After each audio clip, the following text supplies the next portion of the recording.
अस्सलाम वालेकुम, मेरा नाम डॉक्टर उमर फ़ारूक है और आप हमारा यूट्यूब चैनल किड्स हेल्थ देख रहे हैं। आज हम बात करेंगे ब्रेस्ट फीडिंग पोजीशंस के हवाले से। 4 जो कॉमन अमूमी पोजीशंस इस्तेमाल होती हैं उनके बारे में बात करेंगे और ये भी बात करेंगे कि जिन माओं का ऑपरेशन हुआ है वो अपने ज़ख़म को बचाते हुए आरामदेह तरीके से बच्चे को कैसे दूध पिला सकती हैं। जो भी पोजीशन आपके लिए कंफर्टेबल हो आप वो इस्तेमाल करें। ये बात ज़हन में रखें कि जब भी आप बच्चे को दूध पिलाने बैठें तो अपने साथ कुछ पीने के लिए ज़रूर रख लें। तो सबसे पहली जो पोजीशन हम बात करेंगे वो है क्रैडल होल्ड। क्रैडल होल्ड के अंदर आप अपने आप को कुर्सी के अंदर बिठा सकते हैं, आरामदेह कुर्सी के अंदर, या बेड के ऊपर भी आप बैठ सकते हैं। साथ में आप कुशन्स वगैरह रख लें। बच्चे को इस तरह उठा के अपने करीब लाएं, निप्पल की तरफ। बच्चे का नाक जो है निप्पल के अपोजिट होना चाहिए। बच्चे का सर जो है वो आपके बाजू के ऊपर होना चाहिए और बच्चे की जिस्म को आपने हथेली के साथ सहारा देना है और बच्चे का जो ये बाजू है नीचे वाला, ये आपके बाजू के नीचे होना चाहिए। ये कोशिश करें, ध्यान रखें कि बच्चे का कान, कंधा और उसका कूल्हा जो है हिप जॉइंट, ये एक ही लकीर या लाइन के अंदर हों और बच्चा आपकी जो है गोद के अंदर इस तरह अक्रॉस द जो लैप है वो होना चाहिए।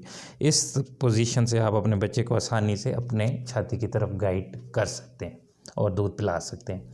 अगर आप क्रैडल होल्ड से अपने बच्चे को दूध पिला रही हैं और कुर्सी के अंदर बैठ के पिला रही हैं तो आप एक जो है स्टूल जो है वो अपने पाँव के नीचे रख लें ताकि आपको बच्चे को बार बार आगे की तरफ झुक के दूध ना पिलाना पड़े, जिससे आपकी जो है कमर की तकलीफ़ जो है वो ना हो।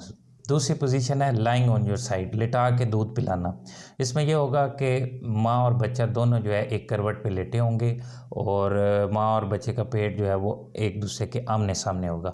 सहारा देने के लिए आप अपने कमर के पीछे तकिया रख सकते हैं और बच्चे को सहारा देने के लिए आप उसका ब्लैंकेट फोल्ड करके बच्चे के पीछे रख सकते हैं।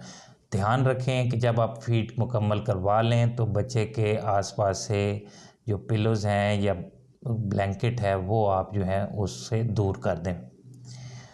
इसमें यह होगा कि आप एक साइड पे जिस करवट ली हुई है, एक बाजू आपका जो है वो आपके सर के नीचे होगा या तकिए के नीचे होगा और दूसरा जो है वो बाजू आप अपने बच्चे को सर को सहारा दे के निप्पल की तरफ बआसानी गाइड कर सकती हैं। तो ये पोजीशन जो है, जो ऑपरेशन वाली माएँ हैं उनके लिए, या रात को दूध पिलाने के लिए, या बहुत ज़्यादा जो डिफ़िकल्ट लेबर के थ्रू बच्चा पैदा हुआ है, माएँ उस प्रोसेस से गुजरी हैं, ये इन तीनों कंडीशन के लिए बड़ी अच्छी और आरामदेह पोजीशन है। तीसरी पोजीशन है लेड बैक पोजीशन या बायोलॉजिकल नर्सिंग भी इसको कहते हैं। इसमें आप सेमी रिक्लाइन पोजीशन के अंदर या नीम लेटी हुई हालत के अंदर आप अपने बच्चे को दूध पिलाएंगी। अपने आप को पहले एडजस्ट कर लें सोफ़े के अंदर या बेड के ऊपर।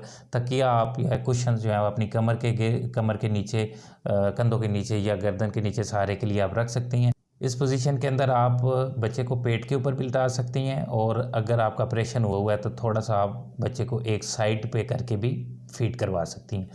बस इसमें आपने ये ध्यान रखना है कि आपके सर का लेवल इतना ऊंचा ज़रूर होना चाहिए कि आप बच्चे की आंखों के अंदर बआसानी देख सकें।